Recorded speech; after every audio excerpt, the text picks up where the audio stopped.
ममता पर टूटा एक और पहाड़। बीजेपी नेता का बड़ा खुलासा। बंगाल में फिर भयंकर बवाल। सीबीआई के निशाने पर टीएमसी नेता। वेस्ट बंगाल आज न सिर्फ देश में बल्कि पूरी दुनिया में बदनाम हो रहा है। डॉक्टर बिटिया के साथ हुई हैवानियत को लेकर दुनिया के कई देशों में ममता सरकार की जमकर आलोचना हो रही है। वहीं ममता बनर्जी अपनी नाकामी को छिपाने के लिए ऐसे ऐसे पैंतरे चल रही हैं जो उनकी दुर्गति को और बढ़ा रहे हैं। ममता के हर फैसले से जनता में नाराजगी देखने को मिल रही है। वहीं ममता के विरोधी उनकी कमजोरी को अपनी ताकत बनाकर ममता को सबक सिखाने में जुटे हैं।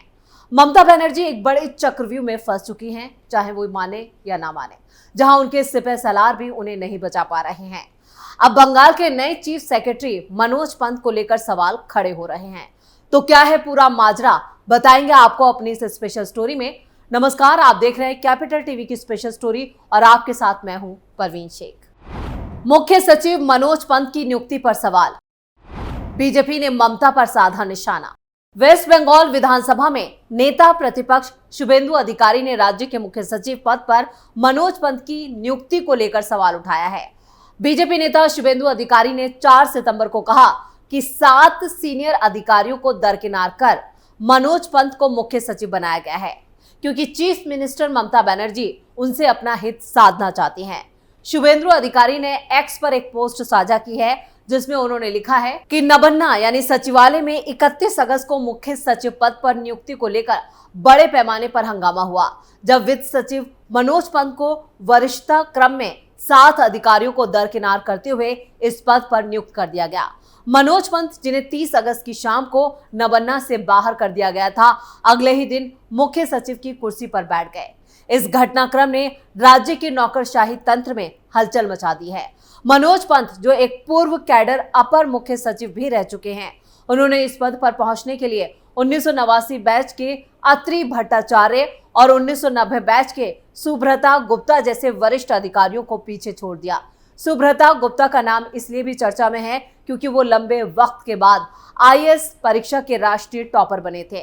नेता प्रतिपक्ष शुभेंदु अधिकारी ने इस नियुक्ति को लेकर चीफ मिनिस्टर ममता बनर्जी पर तीखा हमला बोला।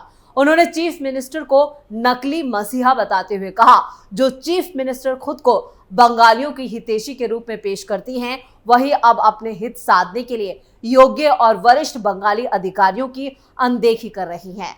शुभेंदु अधिकारी ने आरोप लगाया कि चीफ मिनिस्टर की कथनी और करनी में काफी अंतर है और इस नियुक्ति ने उनकी पाखंड को उजागर कर दिया है।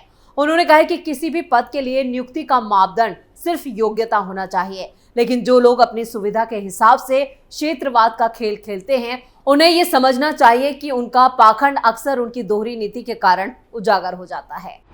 कौन है डॉक्टर मनोज पंत? बीपी गोपालिका की जगह बने नए मुख्य सचिव। पश्चिम बंगाल के नए मुख्य सचिव डॉक्टर मनोज पंत बंगाल कैडर के ही 1991 बैच के आईएएस अधिकारी हैं।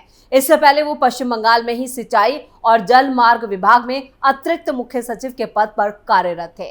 मुख्य सचिव के रूप में उनकी नियुक्ति काफी अहम मानी जा रही है। राज्य के प्रशासनिक फेरबदल में ये एक महत्वपूर्ण बदलाव है और उनके पास व्यापक प्रशासनिक अनुभव और शासन को मजबूत करने का एक ट्रैक रिकॉर्ड है। मनोज पंत हीरा डुंगरी, अल्मोड़ा, उत्तराखंड के रहने वाले हैं। उनके पिता धर्मानंद पंत स्कूल में शिक्षक थे। उनकी मां का नाम रेवती पंत था। दोनों का स्वर्गवास हो चुका है। कहते हैं कि पिता धर्मानंद पंत ने अपने बेटे को सफलता दिलाने में महत्वपूर्ण भूमिका निभाई। शिक्षा और अनुशासन डॉक्टर पंत को विरासत में मिला है। ये उनकी उपलब्धियों का आधार बना। शिक्षा के साथ ही दृढ़ता, कड़ी मेहनत और ईमानदारी का उन्होंने पालन करना अपने पिता से सीखा। घोड़ाखाल में स्कूली शिक्षा और नैनीताल से बीएससी। डॉक्टर मनोज पंत की शुरुआती शिक्षा दीक्षा और स्कूल घोड़ाखाल से शुरू हुआ था, जहां वो स्कूल कैप्टन भी थे। उसके बाद उन्होंने डीएसबी कॉलेज नैनीताल से बीएससी की डिग्री हासिल की। वहीं उन्होंने आईआईटी रुड़की से अप्लाइड जियोलॉजी में मास्टर डिग्री हासिल की थी। उनको विशेष स्थान हासिल हुआ था, जिसके लिए उन्हें गोल्ड मेडल भी मिला।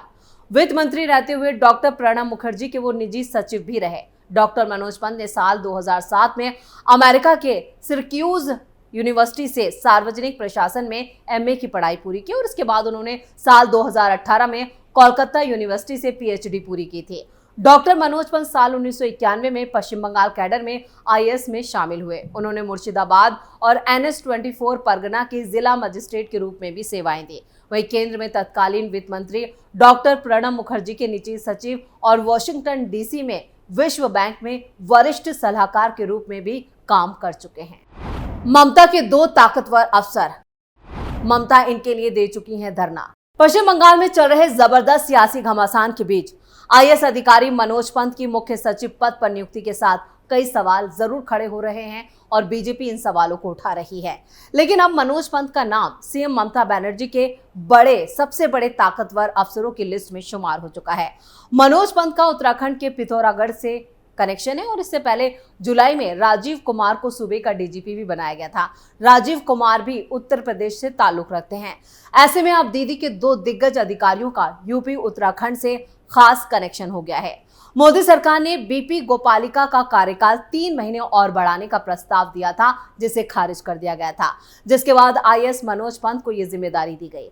आईएएस मनोज पंत अब तक कई विभागों में अपनी सेवाएं दे चुके हैं। वो पश्चिम बंगाल 24 परगना समेत कई जिलों में जिला अधिकारी पद पर भी अपनी सेवाएं दे चुके हैं। उन्हें वित्तीय मामलों का अंतरराष्ट्रीय जानकार भी माना जाता है।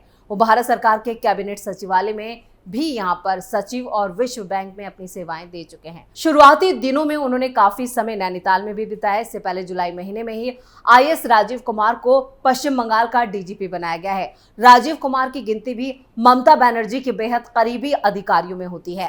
राजीव कुमार बतौर डीजीपी प्रदेश की जिम्मेदारी संभाल रहे हैं।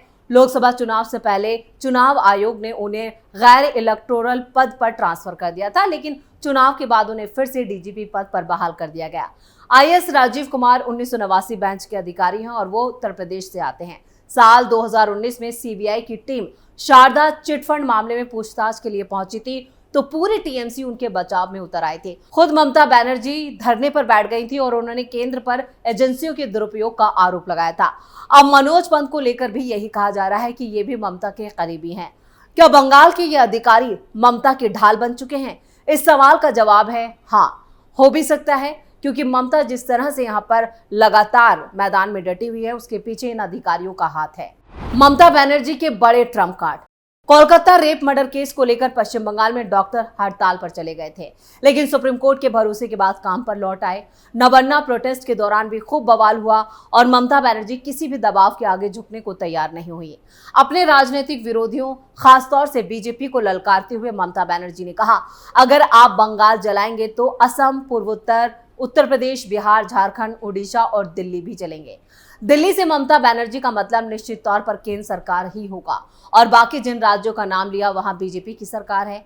सीएम हिमंता बिस्व शर्मा जैसे नेताओं ने जब पलटवार किया तो ममता बनर्जी को सफाई देनी पड़ी। ममता बनर्जी का कहना है कि उन्होंने जो कुछ भी बोला है वो सिर्फ बीजेपी के खिलाफ है। कहती हैं, मैंने उनके खिलाफ इसलिए बोला क्योंकि केंद्र सरकार के समर्थन से वो हमारे यहाँ लोकतंत्र को खतरे में डाल रहे हैं और अराजकता पैदा करने की कोशिश कर रहे हैं।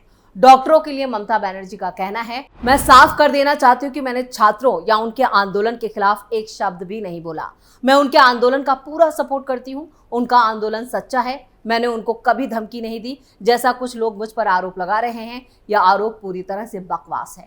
ममता का ये बयान जब सामने आया तो साफ हो गया कि ममता बनर्जी अब डरी हुई है। मुख्यमंत्री बनने के बाद से ममता बनर्जी ने अपनी कुर्सी तो बरकरार रखी, लेकिन तमाम उतार चढ़ाव देखने पड़े। विपक्षी खेमे के नेताओं के रिजेक्शन से लेकर साथी नेताओं को आंख दिखाते हुए भी झेला है, लेकिन बुरे से बुरे हालात में एक पैर से बंगाल जीतने के बाद 2 पैरों से दिल्ली में लगातार न सिर्फ दस्तक देती रही बल्कि दबदबा भी बनाने की कोशिश में जुटी हैं। लेकिन अब ममता की राजनीति थोड़ी कुंद पड़ती नजर आ रही है। अब उनके अधिकारी भी उनके गुनाहों पर पर्दा डालने से कतरा रहे हैं। लेकिन मनोज पंत की नियुक्ति क्या वाकई ममता के लिए राहत लेकर आई है? अगर बीजेपी नेता की माने तो वो यही कह रहे हैं कि मुख्य सचिव के तौर पर मनोज पंत की नियुक्ति ममता के फेवर में हुई है। ममता बनर्जी फिलहाल देश में अकेली महिला मुख्यमंत्री हैं। तृणमूल कांग्रेस में भी महिलाओं की मजबूत टीम बना रखी है और ममता बनर्जी के नेतृत्व में तृणमूल कांग्रेस की ये टीम कदम कदम पर राजनीतिक विरोधियों से 2-2 हाथ कर रही है। बाकी बातें अपनी जगह हैं, लेकिन बड़ा सवाल यह है कि जो पश्चिम बंगाल में हाल फिलहाल में जो कुछ भी हो रहा है उसकी वजह से तृणमूल कांग्रेस नेता की छवि पर कोई असर भी हुआ है या नहीं। लेकिन अब लोग मानते हैं कि रेप कांड से ममता बनर्जी की छवि खराब हो चुकी है। अब ममता बनर्जी महिला विरोधी बन चुकी हैं। महिलाओं में ही उनकी लोकप्रियता कम हो चुकी है। राष्ट्रपति द्रौपदी मुर्मू ने भी पश्चिम बंगाल के हालात पर चिंता जताई थी। पश्चिम बंगाल के राज्यपाल सीवी आनंद बोस अपनी तरफ से रिपोर्ट भी दे चुके हैं और बंगाल में विरोध का जो आलम है वो पूरा देश टीवी पर लगातार देख रहा है। यानी ममता बनर्जी की राजनीति के साथ साथ अब उनकी सत्ता जो है वो डगमगा रही है। स्पेशल स्टोरी में इतना ही। वीडियो कैसा लगा कमेंट करके अपनी राय जरूर दें। वीडियो को लाइक करें, शेयर करें और कैपिटल टीवी को सब्सक्राइब जरूर करें। नमस्कार।